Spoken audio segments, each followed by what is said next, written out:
Oggi vorrei parlarvi di un'occupazione particolare dei nostri genitori in questo particolare periodo dell'anno.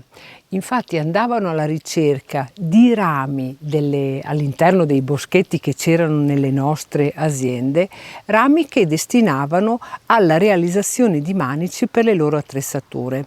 Si cercava un legno particolarmente flessibile come il legno di salice o legno di sambuco per la realizzazione di manici per le vanghe, per i rastrelli, cioè per quell'attrezzatura che dovesse svolgere un lavoro flessibile. Si andava invece alla ricerca di legni più forti, più duri per i lavori destinati per i lavori battenti, così come dire, quindi per la realizzazione di attrezzi tipo la vanga oppure il maio, di cui io ho sentito parlare qui nella famiglia di Alberto.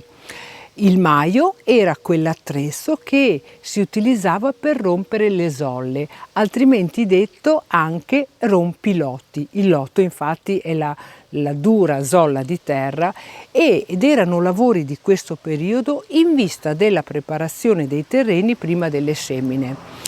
E finché i nostri genitori realizzavano questi manici, loro chiacchieravano e fanno quello che faccio io, quindi una ciaccola e uno sfuresso.